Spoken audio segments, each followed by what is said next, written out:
on the subject of the Palestinians. Here's Alex in North London. Alex, go ahead, sir.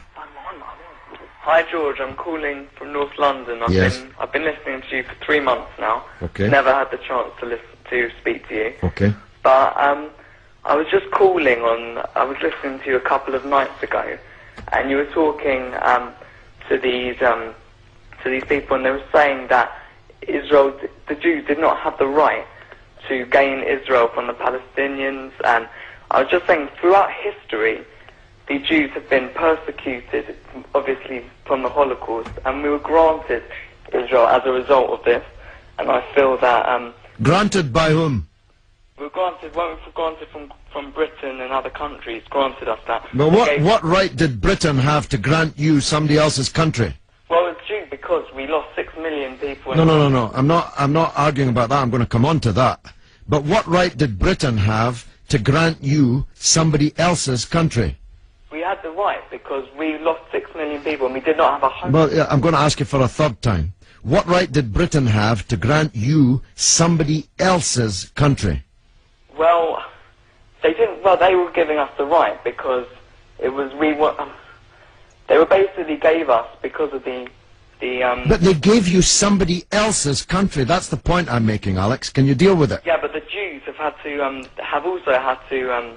They've dealt with it throughout history. Well, Alex, I don't know if you came on with a script and you can't deviate from it. Can you please answer that point? And we'll come to the Holocaust and who was responsible for it and who should have paid and what they should have paid for it.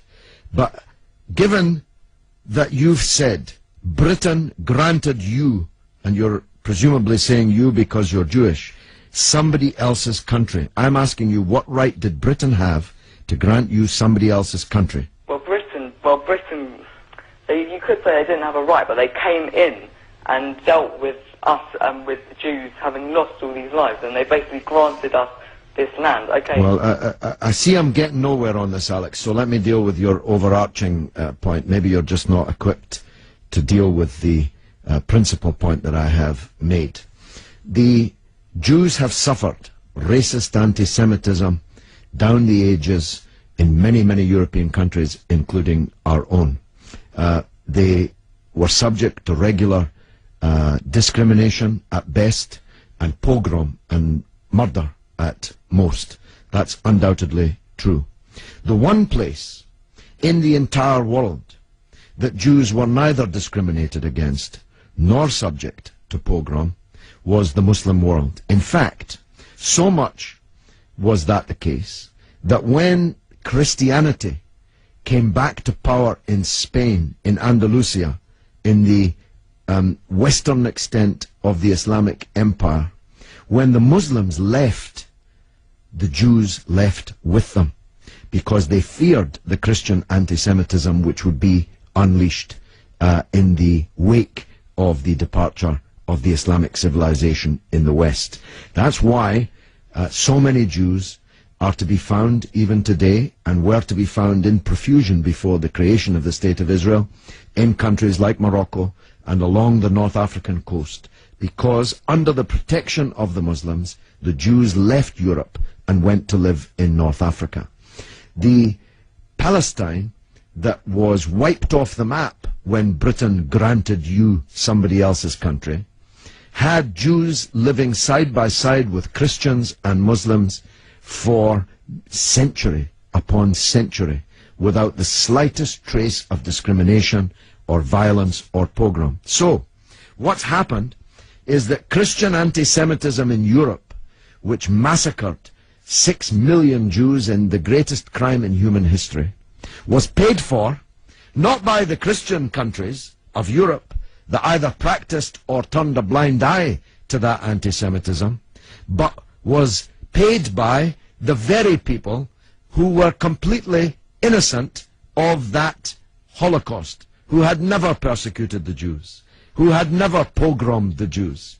And that seems to me to add insult to the injury suffered by a people whose country was wiped off the map, who were dispersed into exile, to make way for a Zionist idea which was granted to European Jews, because these were the first settlers, granted to European Jews by Britain.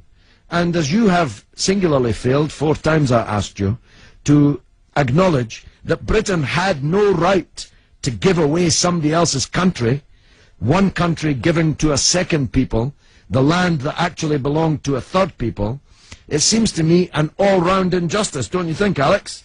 Yeah, I agree that they didn't so much have the right, but they were stepping in after the Holocaust to grant it to the Jews. But it was It was long before the Holocaust that Britain stepped in.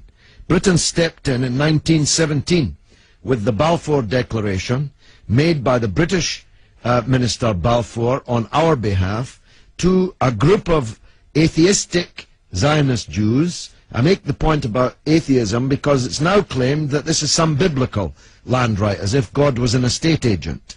The men to whom Israel was promised were atheistic Jews. They were not only not speaking for all Jews, they represented at that time in 1917 a tiny proportion of the world's Jews. Most of the world's Jews supported communist or socialist parties and ideas at that time.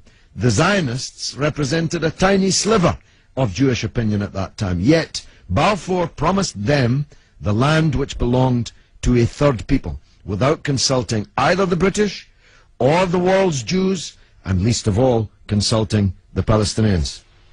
Okay, well, thanks very much for talking. Okay, Alex, thanks for listening, my friend.